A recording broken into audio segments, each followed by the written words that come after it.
انتقام بائے عریشہ عباسی۔ قسط نمبر 1۔ وقت نے ایک نئی کہانی لکھنا شروع کر دی تھی جس کا ہر مسافر ڈوب گیا۔ کچھ عشق نبھاتے نبھاتے ڈوب گئے، کچھ محبت نبھاتے ڈوب گئے، کچھ عزت بچاتے ڈوب گئے اور کچھ انتقام لیتے ڈوب گئے۔ نیکی کی جیت ہوئی اور برائی کی ہار۔ میم کے دونوں قسمیں اس نازک وجود نے پوری کی پوری محبت اور موت جیتے جی مر گئی۔ وہ مگر اس سے جڑا ہر شخص خود ہی فنا ہوا۔ زندہ رہ کر بھی مر گئے وہ سب جو اس سے محبت کرتے تھے۔ کچھ نے ہار مان لی اور کچھ نے اسے حاصل کرنے کی قسم کھا لی۔ وہ قصر میں داخل ہوا۔ شاہ ولا میں ہر طرف چہل پہل تھی۔ جہاں جہاں سے وہ چل رہا تھا وہاں ملازم اور ملازمہ سر جھکا کر کھڑے ہو جاتے۔ اس کی شخصیت ایسے تھی کہ دیکھنے والا دیکھتا ہی رہ جاتا۔ وہ چلتا ہوا ایک کمرے کے باہر رکا۔ اس نے آہستہ آواز میں کھٹکھٹایا، آ جاؤ اندر۔ اندر سے ایک مردانہ آواز آئی۔ وہ اندر آ گیا۔ آؤ میرا بیٹا، کیسے آنا ہوا؟ ایک عورت جو لگ بھگ 55 سال کے قریب ہوگی اسے دیکھ کر صوفے سے اٹھ گئی۔ نہیں ماما، مجھے جانا ہے، بس میں غزوان کو ڈھونڈ رہا تھا۔ بیٹا وہ ابھی ہی نکلا ہے، کہہ رہا تھا دوستوں کے ساتھ جا رہا ہوں۔ زلیخا بیگم نے تحمل سے کہا، ڈیڈ پلیز آپ اسے کسی کام پر لگائیں۔ 25 سال کا ہو گیا ہے، یوں ہی پھرتا رہے گا تو صرف بگڑے گا۔ سامنے بیٹھا مرد اس کی بات سن کر ہنس دیا۔ سفیان نے اس مرد کی طرف دیکھا۔ وہ عورت بھی مسکرا دی۔ بیٹا پتہ نہیں کیوں مجھے غزوان کی ایسی فکر نہیں ہوتی جیسے تمہیں ہوتی ہے۔ واقعی بڑا بھائی باپ کی جگہ ہی ہوتا ہے۔ انہوں نے کتاب بند کرتے ہوئے کہا، بابا اگر اس کا خیال ہم نہیں رکھیں گے تو کون رکھے گا؟ اس نے پاکٹس میں ہاتھ ڈالتے ہوئے کہا، تم سب کی فکریں چھوڑ دو، اپنی سوچو۔ 30 سال کے ہو گئے ہو بیٹا۔ زلیخا بیگم نے اسے شفقت سے دیکھا۔ تو کیا ہوا موم، سب 30 کے ہوتے ہیں۔ اس نے بالکل بے فکری سے کہا، یہ بتاؤ تمہیں کوئی لڑکی پسند ہے یا ہم خود ہی تمہارے لیے کوئی لڑکی ڈھونڈ لیں؟ سفیان نے اپنے باپ کو کنکھیوں سے دیکھا جو نظریں اٹھائیں اسے ہی دیکھ رہے تھے۔ ماما آپ بھی نا۔ او مائی گاڈ، بھائی کے لیے لڑکی کی بات؟ وہ بول ہی رہا تھا کہ پیچھے سے رومیلا آئی۔ تو بتائیں بھائی، آپ کو کوئی لڑکی پسند ہے؟ ویسے آپ خود ہی پسند کر لیں، کیونکہ آپ کو اپنے جیسی لڑکی ضرورت ہوگی، اور ہم اتنی خوبصورت کہاں سے ڈھونڈیں گے؟ کیوں بابا؟ وہ بھاگ کے اپنے باپ کے پاس گئی۔ بالکل کریکٹ پوائنٹ ہے یہ۔ عالم شاہ نے حامی بھری۔ لگتا ہے مجھے نکلنا چاہیے، سفیان نے ہاتھ اوپر کرتے ہوئے کہا اور وہاں سے نکل گیا۔ شرمیلے مرد ایسے ہی ہوتے ہیں کیا؟ رومیلا کی بات پر پیچھے سب کے ہنسنے کی آواز آئی۔ وہ بھی مسکرایا۔ گھر کا سب سے بڑا پوتا تھا سید سفیان شاہ۔ اس کے بعد اس کے چاچو کے جڑواں بیٹے سید اکرم شاہ اور سید وکرم شاہ۔ اس کے بعد سفیان کا بھائی سید غزوان شاہ جو سفیان کا بے حد لاڈلا تھا۔ اس کے بعد اس کے چھوٹے چاچو کا بیٹا سید حمدان شاہ اور اس کے بعد اس کی بیٹی سید فاریہ شاہ، اور سب سے آخر میں سفیان کی بہن سیدہ رمیلا شاہ جو سب کی ہی چہیتی تھی۔ سید رحمان شاہ سب سے زیادہ پیار سفیان سے کرتے تھے اور اس کی شادی کے بعد خواہش مند تھے، مگر سفیان ہمیشہ کہتا تھا اسے اپنی جیسی لڑکی چاہیے۔ جن کی سب سے زیادہ چلتی تھی وہ ان کی دادی فضیلہ اور عالم شاہ جو اس کے ڈیڈ تھے۔ ان دونوں کے حکم کے خلاف سفیان کوئی کام نہ کرتا تھا۔ شاہ ولا اپنی ہی زندگی میں مست تھا، لیکن ایک طوفان ان کی راہ دیکھ رہا تھا جس نے کوہرام مچا دیا ان کی زندگی میں۔ میرا بیگ کہاں ہے یار؟ وہ چلاتے ہوئے باہر آئی۔ کیا مسئلہ ہے دی، کیوں چلا رہی ہیں؟ موبائل استعمال کرتی ہوئی لڑکی اس کی آواز پر ٹھٹک گئی۔ میرا ریڈ بیگ کہاں ہے؟ اس نے غصے سے کہا۔ سائرہ نے رکھا تھا، وہ مجھے کیا پتا؟ اور تھوڑا آہستہ آواز میں بولا کریں۔ اس نے ناک بنا کر واپس ہیڈ فونز کان میں ڈالے۔ جب سے موبائل آیا ہے زبان کینچی کی طرح چل رہی ہے تمہاری، اس نے غصے سے چلاتے ہوئے کہا۔ مگر ماہم کو کیا فرق پڑتا، اس کے کان تو پہلے سے بک تھے۔ سائرہ بیگ کہاں ہے؟ اس نے کچن میں کام کرتی سائرہ سے کہا۔ یار کپڑوں والی الماری میں ہوگا، اس نے مصروفانہ انداز میں جواب دیا۔ میں کتنی بار سمجھاؤں وہاں مت رکھا کرو۔ وہ پیر پٹکتی ہوئی واپس کمرے میں چلی گئی۔ کچھ دیر میں وہ بیگ لے کر باہر نکلی۔ بازار چلنا ہے، تم نے کہا تھا نا، جھمکے لوں گی، ایک ہی بار سب کچھ لے لو، بار بار نہیں جانے ہوتا۔ اس نے دوپٹہ سر پر لیتے ہوئے ماہم کا سر ہلایا۔ ہاں ہاں دی، میں نے جانا ہے۔ ماہم نے فوراً سے ہیڈ فونز کان سے نکالے۔ جلدی کرو پھر سائرہ، تم نے جانا ہے؟ اس نے اونچی آواز میں کچن میں کھڑی سائرہ سے پوچھا۔ نہیں جنت تم جاؤ، میں نے نہیں جانا، بس میرے 2 دوپٹے پر پیکو کروا لینا۔ دو پھر اپنا دوپٹہ۔ ماہم سے کہو میں سبزی کاٹ رہی ہوں۔ ماہم سائرہ کا ریڈ دوپٹہ لے آنا اور جلدی کرو، دیر ہو جائے گی۔ اس نے کمرے کی طرف منہ کر کے اونچی آواز میں کہا۔ بس ابھی آئی دی، وہ جلدی جلدی نیچے آئی۔ سائرہ امی کو بتا دینا، اچھا؟ یہ کہہ کر وہ دونوں باہر نکل گئیں۔ جنت کاظمی اپنی بہنوں میں سب سے بڑی تھی۔ والد اور بھائی کا ایکسیڈنٹ میں انتقال ہو چکا تھا، تب سے یہ اور سائرہ سرکاری اسکول میں جاب کر کے گھر کا خرچہ چلا رہی تھی۔ ان کی ایک خالہ سفیرہ امریکہ میں رہتی تھی جو مالی حالات میں کافی اونچی تھی۔ وہ کئی بار انہیں کہتی تھی کہ سب ان کے ساتھ جا کر رہیں، مگر جنت احسان نہیں لیا کرتی تھی۔ اب ان کی دوسری خالہ صفیہ کی بیٹی صوبیہ کی شادی تھی اور اس کے لیے انہوں نے ڈھیر ساری شاپنگ کی تھی۔ بس کچھ چیزیں رہتی تھیں وہ اب لینے گئی تھیں، مگر جنت نہ جانتی تھی کہ آج کا دن اس کی زندگی کو جہنم بنانے آیا تھا۔ ایک ایسا شخص اس سے ملنے آیا تھا جس میں انسانیت کا حرف تک موجود نہ تھا۔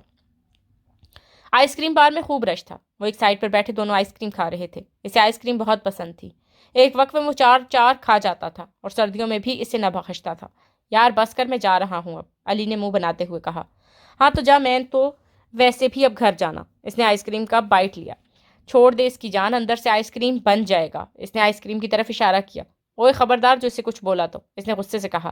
اتنے میں اس کا موبائل بجا۔ دیکھ کس کی کال ہے۔ اس نے آنکھوں سے موبائل کی طرف اشارہ کیا۔ علی نے موبائل دیکھا۔ سفیان برو کی۔ غضبان نے باؤل نیچے رکھا اور کال اٹینڈ کی۔ ہیلو بھائی۔ اس نے موبائل کان کے ساتھ لگایا۔ میں علی کے ساتھ ہوں۔ کیوں؟ آفس وہاں کیوں؟ میں تو گھر جا رہا تھا۔ نہیں ابھی میں وہ۔ اس نے علی کو دیکھ کر بہانہ بناتے ہوئے کا اشارہ کیا۔ اس نے اشارے میں کچھ بتایا۔ ہاں میں آنے ہی والا تھا، آنٹی نے روک لیا۔ بس آ رہا ہوں 15 منٹ تک۔ ٹھیک ہے، اوکے بائے۔ اس نے کال بند کر کی اور کھڑا ہوا۔ کیا ہوا؟ آئس کریم تو پوری کر۔ اس نے باؤل کی طرف اشارہ کیا۔ بھائی لائک ڈیڈ کی کال ہے، 15 منٹ میں نہ پہنچا تو خیر نہیں، اور ویسے بھی آئس کریم بھائی سے زیادہ ضروری نہیں۔ یہ کہہ کر وہ وہاں سے نکل کر اپنے بلیک فراری میں جا بیٹھا جو اسے سفیان نے برتھ ڈے پر گفٹ کی تھی۔ اس نے گلاسز پہنی اور سڑک کا سینہ چیرنے لگا۔ وہ دونوں شاپنگ بیگ لے کر مارکیٹ سے باہر نکلی۔ انہیں روڈ کراس کرنی تھی۔ چلیں دی۔ ماہم نے روڈ کراس کر دی۔ اتنے میں جنت کی نظر سامنے آتی گاڑی پر پڑی۔ ماہم! جنت کے منہ سے چیخ نکلی۔ ماہم وہیں رک گئی، آنکھوں کے آگے ہاتھ رکھ لیا۔ اس سے زور سے بریک مار کر گاڑی موڑی۔ گاڑی درخت سے ٹکراتے ٹکراتے بچی۔ سب لوگ اکٹھے ہو گئے۔ جنت بھاگ کر ماہم کے پاس گئی۔ ماہم کے ہاتھ اب بھی آنکھوں کے آگے تھے۔ ماہم تم ٹھیک تو ہو؟ ماہم نے ہاتھ ہٹائے۔ میں زندہ ہوں کیا؟ اس نے آپ کو دیکھا۔ منع بھی کیا تھا ابھی روڈ کراس مت کرنا، پھر بھی خود سے بڑا بننے کا بہت شوق ہے۔ اس نے ماہم کو جھنجھوڑا۔ گاڑی کہاں ہے؟ ماہم نے پیچھے مڑ کر دیکھا۔ گاڑی سے ایک بندہ نکلا، میرون پینٹ کوٹ میں، کالے بال جیل کے ذریعے کھڑے کیے ہوئے، ہلکی ہلکی داڑھی، خوبصورت نکوش، لمبا چوڑا قد۔ وہ چل کر ان کے قریب آیا۔ مجھے بتاؤ یہ آنکھیں ہیں، یہ ٹماٹر نظر آ رہا نہیں ہے، نہ گاڑی آ رہی ہے، پھر بھی بچوں کی طرح روڈ کراس کر رہی ہو۔ ماہم کی تو آنکھیں کھلی کی کھلی ہی رہ گئیں۔ جنت آگے آئی۔ میں معذرت خواہ ہوں، اسے لگا آپ روک لیں گے۔ جنت نے معذرت خواہ انداز میں کہا۔ اچھا جی، بڑی یہ ملکہ عالیہ ہے جو اس کے لیے گاڑی روکوں گا میں؟ غلطی سے ہو گیا۔ جنت نے کڑوا گھونٹ بھرا۔ غلطی؟ اگر میری گاڑی کو کچھ ہو جاتا تو تمہاری قیمت بھی اتنی نہیں تھی کہ اسے ٹھیک کروا سکتا۔ جنت کا ضب آخرکار ٹوٹ گیا۔ او مسٹر، اپنی اوقات سے باہر مت جاؤ۔ معافی مانگ نہیں ہونا، عزت کا لہجہ راست نہیں آ رہا تمہیں؟ جنت نے زبردست تلخ لہجے میں کہا۔ معافی سے کیا ہوگا؟ تو کیا مر گئے ہو جو پاؤں پکڑوں؟ اور ویسے بھی غلطی سے آ گئی تھی۔ سب لوگ ان کا تماشا دیکھ رہے تھے۔ کیا مطلب غلطی سے آ گئی تھی؟ نظر نہیں آ رہا ایک گاڑی سپیڈ سے آ رہی ہے تو رک جاؤں؟ کیوں؟ تمہارے باپ کی سڑک ہے جو تم اپنی مرضی کی سپیڈ میں چلاؤ گے، اور مجھ سے زیادہ الجھنے کی ضرورت نہیں ہے، کیونکہ مجھے امیر باپ کے بگڑے ہوئے بیٹوں سے منہ لگانے کی عادت نہیں، سمجھے؟ اس نے ماہم کا ہاتھ پکڑا اور وہاں سے چل دی۔ اس نے پہلی بار کسی لڑکی سے اپنی عزت کروائی تھی۔ وہ مسکرا دیا۔ وہ دونوں فٹ پاتھ پر کھڑی رکشے کے انتظار میں تھے۔ غضوان اپنی گاڑی میں بیٹھا اور ان کے قریب جا رکا۔ شیشہ نیچے کر تھوڑا آگے ہوا۔ اوے میڈم، صرف تمہاری نیلی آنکھوں کی وجہ سے خاموش رہا، اور ویسے بھی تم غصے میں بہت خوبصورت لگتی ہو۔ Carry on. ماہم نے ایک دم جنت کو دیکھا جو تعجب سے اسے دیکھ رہی تھی۔ غضوان نے گلاسز پہنی اور شیشہ اوپر کر کے گاڑی لے کر وہاں سے نکل گیا۔ پیچھے اس کی الجھی ہوئی دھڑکنیں چھوڑ گیا۔ کتنا بدتمیز شخص ہے یہ، اس نے بلیک فراری کو دیکھتے ہوئے کہا جو ہوا میں اڑ رہی تھی۔ اتنے میں رکشہ آیا اور وہ بھی اپنی منزل کی طرف روانہ ہو گئی۔ قسط نمبر 2۔ شاہ ولا میں روشنیاں پھیلی ہوئی تھیں۔ کھانے کے لیے سب میز پر براجمان تھے۔ ہنسی خوشی سب کھانا کھا رہے تھے۔ غضوان آج آفس کیوں نہیں آئے؟ تم بلایا بھی تھا تمہیں۔ سفیان نے کانٹے سے کباب کے ٹکڑے کرتے ہوئے کہا۔ وہ بھائی آج ایک بدتمیز لڑکی سے منہ لگ گیا تھا۔ اس نے سفیان کو دیکھتے ہوئے کہا۔ لڑکی سے؟ وہ بھی بدتمیز؟ ہمدان نے منہ بناتے ہوئے کہا۔ ہاں پتہ ہے، نظر بھی آ رہا ہے اس کو کہ گاڑی لا رہا ہوں میں، پھر بھی روڈ کراس کر رہی ہے، اور پھر مجھے کہتی ہے تمہارے باپ کی روڈ نہیں ہے، اور بھی بہت کچھ بولا اس نے۔ امیر باپ کے بگڑے ہوئے بیٹے، فلاں فلاں۔ سب نے اپنی ہنسی دبائی۔ وہ بول ہی اتنے مزے کے انداز میں رہا تھا۔ ویسے صحیح ہی کہا اس نے، سفیان نے نوالا منہ میں ڈالتے ہوئے کہا۔ بھائی، اسے سفیان کو آنکھیں دکھائیں۔ ہاں تو اور کیا، تم اتنی تیز گاڑی چلاتے ہو جس کا کوئی حساب نہیں۔ یہ اٹلی کی سڑکیں نہیں ہیں میرے بھائی۔ بس کرو سفیان، تم نے اسے گاڑی ہی ایسی گفٹ کی جو اس کے قابو سے باہر ہے۔ عالم شاہ نے اس کا ساتھ بھی دیا اور مخالفت بھی کی۔ آپ سب کا ہو گیا ہو تو میں بولوں؟ دادی جان نے سب کو ٹوکا، سب خاموش ہو گئے۔ صفیہ کے بیٹے کی شادی ہے اگلے ہفتے۔ غضوان کی آنکھیں کھل گئیں۔ دادی جان، احد کی شادی ہے کیا؟ اس نے ایکسائٹڈ انداز میں کہا۔ جی بیٹا اسی کی ہے، اور ہمیں انوائٹ بھی کیا ہے۔ تو کون کون جائے گا؟ دادی جان نے پلیٹ سائڈ پر کی۔ دادی جان میں تو ضرور جاؤں گی، فاریہ نے کہا۔ وہ ویسے ہی فنکشنز کی شوقین تھی۔ ٹھیک ہے پھر میں بھی جاؤں گی، رومیلا نے بھی حامی بھری۔ میرے بغیر تو احد شادی ہی نہیں کرے گا۔ ہمدان نے بالوں میں ہاتھ پھیرا۔ ہاں ہمدان، بھلا دلہن کے بغیر شادی ہوتی ہے کیا؟ وکرم نے اسے دیکھتے ہوئے کہا۔ وکرم کے بچے، تم دونوں نہیں جاؤ گے؟ Tone boys. رحمان شاہ نے ان دونوں کو دیکھا۔ نہیں، مجھے نہیں شوق، وکرم نے کہا، اور میری تو میٹنگ ہے۔ اکرم نے بھی بہانہ گاڑا۔ اور تم دونوں؟ عالم شاہ نے اپنے بیٹے کو دیکھا۔ نہیں ڈیڈ، مجھے ٹائم نہیں ملتا، غزوان چلا جائے گا۔ ٹھیک ہے غزوان، زلیخا اور رمیلہ جاؤ، مجھے بھی ضرورت نہیں جانے کی۔ عالم شاہ نے شکر کا کلمہ پڑھا۔ اور تم چاروں کس نے نہیں جانا کیا؟ فضیلہ نے اپنے چھوٹے بیٹے بہوؤں کو دیکھا۔ رازیہ اور احمد چلے جائیں گے، ہمیں تھوڑا کام ہے، فارس شاہ نے کہا، جوان جڑوا بھائیوں کا باپ تھا۔ چلو ٹھیک ہے، فضیلہ نے اٹھتے ہوئے کہا۔ ماما بابا، آپ دونوں میں سے کون جائے گا؟ احمد نے اپنے باپ سے پوچھا۔ تمہاری ماما ہی جائیں گی، مجھے بالکل پسند نہیں ایسے فنکشنز۔ بیٹا تیاری کرو، ہمیں جمعرات کو نکلنا ہے، فضیلہ یہ کہہ کر چلی گئی۔ چلو فاریہ، چل کر ڈریس چوز کریں، رمیلہ نے اٹھتے ہوئے کہا، اور وہ دونوں رمیلہ کے کمرے میں چلی گئیں۔ سب بڑے بھی اٹھ گئے۔ بھائی اب ہم جا رہے ہیں تو جلوہ تو مچانا ہے نا غزوان، ہمدان نے فخریہ انداز میں کہا۔ غزوان شاہ جہاں قدم رکھے وہاں جلوہ مچ ہی جاتا ہے۔ غزوان نے اپنے بالوں میں ہاتھ پھیرا۔ ہاں بیٹا، پر مجھ سے آگے نہیں نکل سکتے، سفیان نے مسکراتے ہوئے اپنی بڑائی پیش کی۔ جاؤ سب یار، میں اس لیے نہیں جا رہا کہیں بیچاری لڑکیاں بے ہوش نہ ہو جائیں، وکرم نے کھڑے ہوتے ہوئے کہا۔ اچھا اب میں رہ گیا تو بتا دوں، میری تعریف لامثال ہے، اکرم نے اپنا کالر جھڑکا۔ اوئے جتنی بھی کوششیں کر لو، جب تک میری شادی نہ ہوئی کسی کی نہیں ہوگی، سفیان نے ٹھوڑی کے نیچے ہاتھ رکھتے ہوئے کہا۔ تو یہ لو ہاتھ جوڑتا ہوں، کر لو شادی، وکرم نے اس کا گلا پکڑتے ہوئے کہا۔ اوئے ہاتھ جوڑنا گلا کیوں دبا رہا ہے؟ سفیان نے خود کو چھڑوایا۔ تاکہ میرا راستہ صاف ہو۔ راستہ صاف ہو بھی جائے تو کیا ہے، میں تو تم سب سے خوبصورت دلہن لاؤں گا، سفیان نے کالر جھڑکا۔ تو ٹھیک ہے، ہم اسی پر ڈاکہ ڈال لیں گے۔ غزوان کے منہ سے نکلے ہوئے لفظ اپنی زندگی میں کتنی بار سفیان کو یاد کیے وہ سوچ بھی نہ سکا۔ سب مہندی لگانے میں مصروف تھی، ہر طرف خوشگوار ماحول تھا، لڑکوں کے کہکہوں، مستیوں کی آوازیں، لڑکیوں کی اپنے مزے کی گپ شپ، مگر وہ خاموش بیٹھی تھی۔ آج صبح سے وہ ایسے ہی تھی۔ اس کے دل کی تاروں کو آخرکار چھیڑا بھی تو غزوان نے تھا۔ اس کی خاموشی کو صرف ایک ہی لڑکی نے نوٹ کیا، اور وہ تھی صوبیہ۔ ارے لڑکیوں، محفل میں تھوڑی رونق لانی چاہیے، صوبیہ نے تاڑی بجاتے ہوئے کہا۔ ہاں سچ میں، ذرا ایک گانا سن لینا چاہیے ہماری جنت کے منہ سے۔ جنت اپنا نام سن کر ٹھٹک گئی۔ ہاں زبردست، چلو جنت دکھاؤ اپنا جلوہ، سائرہ نے اپنی مہندی سے سکھاتے ہوئے کہا۔ نہیں یار پلیز، میں نہیں گاتی، جنت نے نہ بے گردن ہلائی۔ یار جنت ہی کیا بات ہوئی، تم نے تو مہندی میں ڈانس بھی کرنا ہے، پھر اب کیا ہے، صرف گانے کا ہی تو کہا۔ ارم باجی نے سارم کو چپ کرواتے ہوئے منہ بنا کر کہا۔ پلیز نہ دی، پلیز نہ گائیں۔ اب مہندی لگاتی ماہم بولی۔ ٹھیک ہے پھر میں غزل پڑھوں گی۔ ٹھیک ہے پھر شروع ہو جاؤ۔ جنت نے گہرا سانس لیا اور آنکھوں کو بند کیا۔ میں لفظ چنوں، دلکش چنوں، پھر اس سے تیرا احساس بنوں۔ آنکھوں کے سامنے ایک ہی چہرہ گھوما، غصے سے لال چہرہ۔ جنت کے لبوں پر مسکراہٹ چھا گئی۔ تجھے لکھوں میں دھڑکن اس دل کی، یا تجھے ابر کی رم جھم لکھوں۔ محبت نے اس کے دل میں جگہ بنانا شروع کی، ستاروں کی عجب جھلمل، کبھی پلکوں کی تجھے شبنم لکھوں، کبھی کہتوں میں تجھے جان اپنی، کبھی تجھ کو میں اپنا محرم لکھوں۔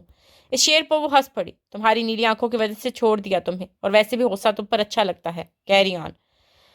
کبھی لکھ دوں تجھے ہر درد اپنا، کبھی تجھے زخم کا مرہم لکھوں، کبھی روح لکھوں، کبھی پیار لکھوں، ایسی کھٹک دل میں سے ہوئی کہ دل چاہا بس تجھے عشق لکھوں۔ اوہ، سب نے ہوٹنگ کی۔ جنت نے آنکھیں کھولی، چمک رہی تھی اس کی نیلی آنکھیں۔ لڑکیوں، مجھے لگتا ہے جنت محبت کر بیٹھی ہے۔ سعدیہ نے یہ لفظ بولے تو جنت شرمیلا سا مسکرا اٹھی۔ مسئلہ نہیں، اگلی باری ہماری جنت کی ہی ہے۔ صوبیہ کی بات سن کر جنت نے اس کے بال پکڑ کر کھینچے۔ بتاؤ میں تمہیں کس کی باری ہے، پہلے خود تو نکلو چڑیل، یہ کہہ کر جنت وہاں سے اٹھ کر نکل پڑی۔ ارے کہاں بھاگ رہی، مہندی تو لگوا لو، صوبیہ نے اسے روکا۔ تم سب سو جاؤ گی تو لگوا لوں گی، اس نے دروازے سے جھانک کر کہا۔ پھر بھول جاؤ بہن، سائرہ نے منہ بناتے ہوئے لڑکیوں سے بھرا ہوا کمرہ دیکھا۔ جنت کے دل میں محبت کے بیج نے جنم لے لیا تھا، مگر اس کا غصہ ہمیشہ کی طرح اس کے لیے اس بار بھی وبال ہی بنا تھا۔ سن علی، نکل شاپنگ کرنی ہے میں نے، اس نے آئس کریم بار سے نکلتے ہوئے کہا۔ شاپنگ کیوں خیریت؟ علی نے بائٹ لیتے ہوئے کہا۔ احد کی شادی ہے، اس نے بل دیتے ہوئے کہا۔ ارے میری بلا جانے احد کون ہے، اس نے منہ بناتے ہوئے کہا۔ وہ دونوں نکلے۔ غزوان علی سے باتیں کرنے میں مصروف تھا جب اس کی نظر سڑک کے کنارے کھڑی لڑکی پر پڑی۔ ارے یہ تو وہی ہے نیلی آنکھوں والی، غزوان نے غور کرتے ہوئے کہا۔ ارے کون نیلی آنکھوں والی؟ علی نے ادھر ادھر دیکھتے ہوئے کہا۔ غزوان نے سیٹ بیلٹ ہٹایا اور گاڑی سے نکلا۔ جنت کی نظر اس پر پڑی، اس کی نیلی آنکھیں کھلی کی کھلی رہ گئیں۔ آج اس نے وائٹ سوٹ پہنا ہوا تھا اور غضب لگ رہا تھا۔ سائرہ چلیں جلدی کرو، اس نے سائرہ کا ہاتھ مضبوطی سے پکڑ لیا۔ مہندی میں ڈھکے ہاتھ بہت خوبصورت لگ رہے تھے۔ سنیں، وہ مڑنے ہی والی تھی جب غزوان نے اسے روکا۔ چلو سائرہ، رکنا مت، جنت نے سائرہ کا ہاتھ اور بھی مضبوطی سے پکڑ لیا۔ وہ شاید ہمیں بلا رہا ہے، سائرہ نے اسے کوسا۔ دیکھیں میں نے آپ کو کھانا نہیں ہے جو یوں بھاگ رہی ہیں آپ، غزوان نے گلاس اتارتے ہوئے کہا۔ میں آپ سے منہ نہیں لگانا چاہتی، اس نے پیچھے دیکھتے ہوئے کہا، پر میں لگانا چاہتا ہوں، میری بات سنیں۔ علی گاڑی سے اتر کر آیا، لوگ دکانوں سے جھانک جھانک کر دیکھ رہے تھے۔ پلیز جائیں یہاں سے، میں آپ کو کوئی بات نہیں سن رہی، فضول انسان۔ چلو سائرہ، وہ واپس مڑی۔ تمہیں میری بات سننی ہی پڑے گی۔ اس نے جنت کا بازو پکڑ لیا۔ غزوان کو پتہ بھی نہ چلا کہ ایک زوردار تماچا غزوان کی گال پر پڑا۔ وہ دائیں طرف کو جھکا۔ سب لوگ ہکے بکے ہو گئے، عورتیں جہاں تھیں وہیں رک گئیں۔ علی کی آنکھیں کھلی کی کھلی رہ گئیں۔ جنت خود بھی ڈر گئی۔ تمہاری اتنی جرت کیسے ہوئی میرا ہاتھ پکڑنے کی؟ اونچی آواز میں چلائی۔ اندر ڈر بھی چھپا ہوا تھا۔ غزوان سیدھا ہوا۔ سائرہ تو اس کی سرخ آنکھیں دیکھ کر ہی ڈر گئی۔ وہ بلا پلک چپکاتے جنت کو دیکھ رہا تھا، اتنے غور سے جیسے اسے یاد کر رہا ہو۔ چلو جنت، چلو یہاں سے۔ سائرہ نے اس کا ہاتھ پکڑ کر اسے وہاں سے لے گئی۔ علی غزوان کے پاس آیا۔ غزوان، تو ٹھیک؟ جنت، اس تھپڑ کا بدلہ میں تم سے ایسے لوں گا کہ زمانہ یاد رکھے گا تمہاری ضلالت، یاد رکھنا۔ اس نے گلاسز آنکھوں میں پہنی۔ لوگ اسے دیکھ رہے تھے اور اس کی طرف مڑا۔ ایک آدمی دوسرے کے کان میں کچھ کہہ رہا تھا۔ وہ چل کر اس کے قریب گیا۔ مجھے بتا، کیا کہہ رہا تھا تو؟ بول ابے، بولتی کیوں بند ہو گئی؟ غزوان نے اس کے کندھے کو دھکیلا۔ ارے جا، تیرے سامنے بولنے کا کیا فائدہ، جس کو ایک لڑکی نے تھپڑ مار دیا ہو۔ غزوان کا دماغ ابل گیا۔ اس نے گلاسز اتاری اور انتہائی زور کا مکہ اس آدمی کے منہ پر مارا۔ وہ ابھی سیدھا نہیں ہوا تھا کہ دوسرا مکہ بھی مارا۔ یوں ہی ایک دو مکے مارے اور وہ خون آلود ہو گیا۔ غزوان نے اس کا گریبان پکڑا۔ تو مجھے جانتا نہیں ہے شاید۔ سید غزوان شاہ کی نظر میں جو آتا ہے وہ صرف تباہ ہوتا ہے، تباہ، اسے دھاڑتے ہوئے کہا۔ علی کب سے اسے روکنے کی کوشش کر رہا تھا مگر وہ قابو میں ہی نہیں آ رہا تھا۔ رک جا غزوان، بس کر، یہ کیا کر رہا ہے؟ چھوڑ اسے، میں کہہ رہا ہوں، چھوڑ اسے غزوان۔ اس نے غزوان کا بازو جھنجھوڑا۔ غزوان نے اسے جھٹکا کے چھوڑا اور گلاسز پہن کر اکیلا گاڑی میں بیٹھا اور علی کو وہیں چھوڑ گیا۔ اور غزوان شاہ کا غصہ جنت کی زندگی تباہ کرنے کے ہی والا تھا۔ وہ گھر میں داخل ہوا، سب بیٹھے ہوئے تھے۔ وہ ان سب کو اگنور کرنا چاہتا تھا۔ وہ سیڑھیوں کی طرف بڑھا ہی تھا جب دادا جان نے اسے روک لیا۔ غزوان، کہاں تھی صبح کے؟ رحمان شاہ نے روبدار لہجے میں کہا۔ وہ میں علی کے ساتھ تھا، شاپنگ کرنی تھی میں نے۔ اس کے چہرے میں غصہ چھپا تھا۔ تو شاپنگ بیگز کہاں ہیں؟ عالم شاہ نے اسے غور سے دیکھا۔ پلیز، میں کوئی بچہ نہیں ہوں، چھوٹی چھوٹی باتیں پوچھتے ہیں، حد ہے ویسے۔ اس نے غصے سے کہا اور وہاں سے چلا گیا۔ غزوان، غزوان، بات سنو۔ عالم شاہ نے غصے سے اسے پکارا مگر اس نے کسی کی نہ سنی اور ٹھا دروازہ بند کرنے کی آواز آئی۔ اسے کیا ہوا؟ پہلے کبھی ایسے نہیں ہوا یہ؟ وکرم نے حیرانگی سے کہا۔ میں پوچھتا ہوں، بس اسے تھوڑا نارمل ہونے دے، سفیان نے اخبار اٹھاتے ہوئے کہا۔ وہ شیشے کے سامنے کھڑا ہوا، اس کی نظر اپنے گال پر پڑی اور ایک ہی پل میں وہ تھپڑ یاد آیا۔ اس نے پرفیوم کی بوتل اٹھائی اور زور سے دیوار سے دے ماری۔ ہر طرف خوشبو ہی خوشبو پھیل گئی، غزوان کی خوشبو۔ اتنی ہمت کہ غزوان شاہ کو تھپڑ مار لیا تم نے؟ اس نے اپنے بال پکڑ کر بیڈ پر بیٹھتے ہوئے کہا۔ چلو جنت، چلو یہاں سے۔ اسے جنت کا نام یاد آیا۔ جنت، میں نے تمہاری زندگی جہنم نہ بنائی تو یاد رکھنا، اس تھپڑ کا بدلہ غزوان شاہ ضرور لے گا، اور ایسا لوں گا کہ آئندہ کسی کی ہمت نہیں ہوگی مجھے چھونے کی۔ اسے سگریٹ نکال کر جلاتے ہوئے کہا اور اٹھ کر کھڑکی کے سامنے گیا۔ سگریٹ کی کش لے کر ڈھیر سارا دھواں منہ سے نکالا۔ وہ اب ایک ہی راستہ تلاش کر رہا تھا، جنت کی بربادی۔ لیکن وہ نہیں جانتا تھا کہ جنت کی بربادی ہی اس کی سب سے بڑی ہار تھی، کیونکہ اس کی سب سے لاڈلی اور بڑی طاقت جنت کی دیوانی ہو چکی تھی۔ وہ دونوں گھر میں آئیں۔ جنت نے زور سے شاپر نیچے پھینکے۔ میں تم سب کے باپ کی نوکر نہیں ہوں جو مجھے بازاروں میں بھیجتے ہو، اس نے دوپٹہ سر سے اتارتے ہوئے کہا۔ ارے کیا ہوا، کیوں جانوروں کی طرح چلا رہی ہو؟ فضا بیگم کچن سے باہر نکلی۔ امی، خدا کا واسطہ ہے، ان کے ساتھ آپ جایا کریں، نفرت ہے مجھے بازاروں سے۔ ہوا کیا ہے، اپنی مرضی سے گئی تھی تم؟ فضا بیگم نے شاپر اٹھاتے ہوئے کہا۔ میڈم، سڑک پر ایک لڑکے کو تھپڑ مار آئی ہیں، اور وہ بھی کوئی عام لڑکا نہیں تھا، یہ پورا گھر بیچ دو نہ تب بھی اس جیسی گاڑی نہیں خرید سکتے ہم، سائرہ نے جنت کو کوستے ہوئے کہا۔ ساتھ کھڑی ماہم کی آنکھیں کھل گئیں۔ ایک منٹ، دی وہی لڑکا تو نہیں تھا بلیک فراری والا؟ ماہم نے قریب آتے ہوئے کہا۔ ہاں ہاں، بلیک فراری ہی تھی۔ کیوں، پہلے سے جانتی تھی کیا تم اسے؟ سائرہ نے شکیہ نظروں سے اسے دیکھا۔ یہ تو کل بھی اس سے لڑی تھی، اتنا خوبصورت تھا، قسم سے آخر میں دی کو کہتا ہے غصہ آپ پر بڑا اچھا لگتا ہے۔ کیری آن، واہ کیا ادا تھی اس کی۔ اچھا بس بدتمیز ہے، انتہائی حد درجے کا، بھرے بازار میں ایسے کوئی ہاتھ پکڑتا ہے بلا؟ جنت نے سر سے ہاتھ ہٹاتے ہوئے کہا۔ جو بھی ہے، تمہیں اسے ایسے تھپڑ نہیں مارنا چاہیے تھا، کتنی غلط بات ہے، سب کے سامنے تم نے اسے اتنے زور کا تھپڑ مارا اور وہ بھی منہ پر۔ سائرہ نے اسے نصیحت کی۔ بس کرو سائرہ، اس کے ہاتھ چومتی کیا میں، ہاں فضول میں، بس میں امیر لڑکوں کے پیچھے پاگل ہی ہو گئی ہو تم سب۔ یہ کہہ کر وہ کمرے میں چلی گئی۔ کیا چیز ہے یہ امی؟ اچھا چلے چھوڑیں، دیکھیں میں آپ کے لیے چوڑیاں لائی تھی، سائرہ نے ایک بلو شاپر کھولتے ہوئے کہا۔ وہ کمرے میں گئی اور دروازہ بند کر کے بیڈ پر اوندے منہ گر گئی۔ یہ کیا کر دیا جنت تم نے؟ صبح دعا کی تھی کہ وہ تمہیں دوبارہ نظر آئے، پھر یوں بھرے مجمع میں تم نے اسے تھپڑ مار دیا، کتنا شرمندہ ہوا ہوگا وہ۔ اب میں کیا کروں؟ وہ خود سے باتیں کر رہی تھی، اپنی غلطی پر شرمندہ تھی، تو سیدھی ہو کر بیٹھی۔ کیا کروں اب؟ دوبارہ اس سے کیسے منہ لگاؤں گی؟ معافی کیسے مانگوں گی اس سے میں؟ 4 دن تو شادی کی چھٹیاں لے لی میں نے. اللہ جی پلیز کوئی وسیلہ بنائے, میں اپنے کیے کی معافی مانگ لوں پلیز. اس نے آسمان کی طرف دیکھتے ہوئے کہا اور اٹھ کر واش روم میں گھس گئی. اور اللہ نے تو جنت کی زندگی میں ایسا وسیلہ بنایا جس سے خود سید خاندان دیکھ کر حیران رہ گیا. مہندی کا فنکشن عروج پر تھا. ہر طرف لائٹس ہی لائٹ سجاوٹ تھی. دلہن کو تیار کر کے بٹھا دیا گیا تھا. ڈھولکی کا خوب اہتمام تھا. لڑکے والے بھی مہندی لے کر آ چکے تھے. اب ڈانس مقابلہ چل رہا تھا. لڑکی اور لڑکی والوں کی طرف سے ایک ڈانس پرفارم کر رہی تھی. خوب زور و شور تھا.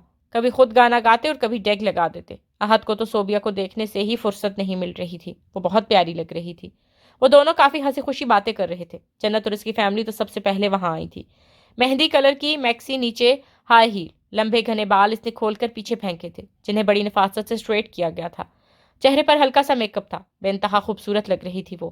اس کو جو دیکھتا دیکھتا ہی رہ جاتا. وہ بھی ان ڈانس والوں میں شریک تھی. جب نئے گیسٹ کو دیکھ کر ان کے پاس گئی. السلام علیکم, سوری میں نے آپ کو دیکھا نہیں. کوئی مسئلہ تو نہیں نا آپ لوگوں کو؟ اس نے بڑی تمیز سے کہا. وعلیکم السلام بیٹی, نہیں ہمیں کسی چیز کی بھی ضرورت نہیں, آپ کا بہت شکریہ, فضیلہ شاہ نے بڑے ہی پیار سے کہا. اور آپ دونوں یہاں کیوں بیٹھی ہیں؟ وہ اتنا اچھا فنکشن چل رہا ہے, وہاں چلے نا. اس کی نظر فاریہ اور رومیلا پر پڑی تو اس نے ان دونوں سے کہا. نہیں وہ شرم آتی ہے. رومیلا کی بات سن کر فاریہ نے اسے کوہنی مارے. ارے شرم کس بات کی, آئیں میرے ساتھ, آئیں آپ دونوں. اس نے ان دونوں کا ہاتھ پکڑا اور اسی مجلس میں لے گئی. فضیلہ شاہ جنت کو دیکھتے لگاتار مسکرا رہی تھی. امی جان خیریت ہے, آپ آج کافی خوش نظر آ رہی ہیں. زلیخا نے سرگوشی کی. زلیخا یقین مانو مجھے یہ بچی بہت خوبصورت لگی. اس کی نیلی آنکھیں تو دیکھو. وہ اب بھی ہنستی ہوئی جنت کو ہی دیکھ رہی تھی. ہاں امی خوبصورت تو بہت تھی اور اخلاق بھی بہت اچھا تھا. یہ سن کر فضیلہ نے زلیخا کو دیکھا اور مسکراتے ہوئے سر ہلایا. زلیخا ان کو سمجھ گئی اور وہ بھی ہنستی. ساتھ بیٹھی راضیہ بھی ان کے اشاروں کو سمجھ گئی تھی. یار اب تم لوگوں کی طرف سے کسی لڑکی کی باری ہے اور یہ فائنل ہے. لڑکے والوں کی طرف سے ایک لڑکے نے کہا. ہاں بھائی ہمارے پاس ایک لڑکی ہے, ارم نے جوش سے کہا. تو پھر لاؤ اسے, دیکھتے ہیں ہماری ماریا سے زیادہ فٹ ہے یا نہیں. دیکھ لیتے ہیں. جنت چلو تمہاری باری, آ جاؤ آگے. اس نے رومیلا اور فاریہ سے باتیں کرتے ہوئے جنت کو بلایا. سب کی نظر جنت پر پڑی. وہ کنفیوز ہوئی مگر خود کو سنبھال کر آگے بڑھی. احد بھائی اور صوبیہ صرف آپ دونوں کی وجہ سے اپنا ٹیلنٹ دکھا رہی ہوں میں. اس نے ان دونوں کو سخت نظروں سے دیکھا. چلو ڈی جے گانا شروع کرو. ایک زوردار ہوٹنگ ہوئی. جنت نے ڈانس شروع کیا. بیبی ڈال میں سونے دی گانا شروع ہوا. جنت نے اتنا زبردست ڈانس شروع کیا کہ سب ہکے بکے رہ گئے. اوپر سے اس کے لمبے بال. ہوٹنگ ہونا شروع ہوئی. ایک تو جنت کے چہرے کے خوبصورت ایکسپریشن. فاریہ اور رومیلا تو اس کی فین ہو گئی. وہ اتنی تیزی سے ڈانس کر رہی تھی کہ اسے ہوش ہی نہ رہا. گانے کے آخری شعر چل رہے تھے. جنت اتنی تیزی سے گھومی کہ بے قابو ہو گئی اور جو ہی وہ پیچھے ہوئی اس کے زور سے کسی سے ٹکر ہوئی. لڑکے لڑکیاں خاموش ہو گئے. جنت نے گردن اٹھا کر دیکھا تو بس دیکھتی ہی رہ گئی. کالی قمیص شلوار پر مہرون شال, بال اوپر کیے ہوئے ہمیشہ کی طرح وہ انتہائی حسین لگ رہا تھا. اس نے ہاتھ بڑھا کر جنت کا ہاتھ پکڑا اور اسے اتنی تیزی سے گھمایا. ہر طرف اونچی سی ہوٹنگ ہوئی. رومیلا اور فاریہ تو اپنی جگہ سے ہی کھڑی ہو گئیں. ماہم اور سائرہ نے ایک دوسرے کو دیکھا, پھر ان دونوں کو. اس نے جنت کو گھما کر اپنے بازو کے اوپر پھینکا. اس کا ایک ہاتھ جنت کے ہاتھ میں تھا اور دوسرا ہاتھ جنت کی کمر میں. وہ اسے دیکھ رہا تھا. بنا پلک چھپکائے جنت بھی اپنے اسے حفظ کر رہی تھی. اے غصے والی جنت, ڈانس اچھا کر لیتی ہو. غزوان نے اسے ہوش میں لایا. وہ یکدم ہی سیدھی ہوئی. واہ واہ واہ, کیا ڈانس ہوا, قسم سے مزہ آ گیا. ایک لڑکی نے اونچی آواز میں کہا. فائنلی اب فیصلہ کون کرے گا؟ ارم نے کہا. غزوان شاہ آپ فیصلہ کریں گے, آپ. ماریا نے جنت کے ساتھ کھڑے ہوتے ہوئے کہا. غزوان ہنس دیا. یہاں جو غصے والی جنت ہے انہوں نے زبردست ڈانس کیا. ہم جیت گئے, ماہم نے خوشی سے اچھلتے ہوئے کہا. ہر کوئی ایک دوسرے کو چھیڑنے لگا. جنت نے مسکرا کر غزوان کو دیکھا اور وہاں سے چلی گئی. غزوان بھی اس کی شرمیلی حرکت سے مسکرا دیا. اب وقت کی سوئی چلنا شروع ہو گئی تھی. وہ سائڈ پر کھڑی تھی. آج جو کچھ ہوا تھا اس کے بارے میں سوچ کر ہی وہ مسکرا اٹھی تھی. اب وہ ایک ہی راستہ ڈھونڈ رہی تھی کہ غزوان سے معافی کیسے مانگے. غصے والی جنت.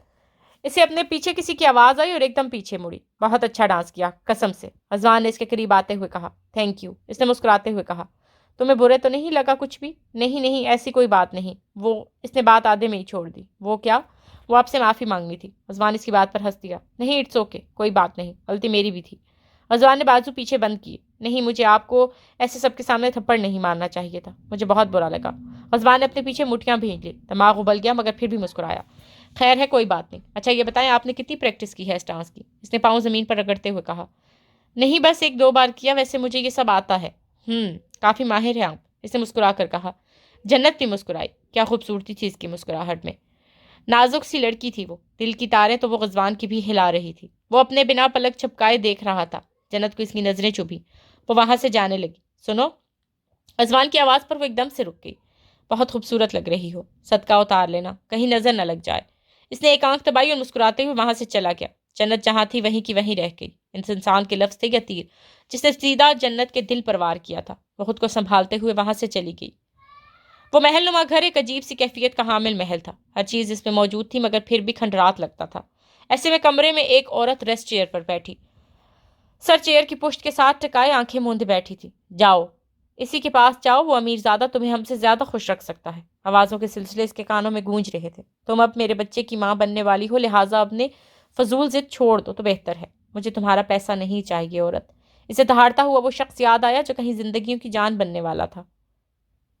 نہیں، میں اپنا ٹیلنٹ اس گھر میں ضائع نہیں ہونے دے سکتی۔ اس نے آنکھیں کھول کر اس اندھیرے میں ڈوبے کمرے کو دیکھا۔ اتنے میں اسے دروازہ کھلنے کی آواز آئی۔ اس نے مڑ کر نہ دیکھا، بس یوں ہی بیٹھی رہی۔ یہ کیا ہے یار، خاوند کا گھر آنے کا ٹائم ہوتا ہے تو عورتیں سارا گھر روشن کر دیتی ہیں، اور تم نے میرے کمرے میں ہی اندھیرا پھیلایا ہوا ہے۔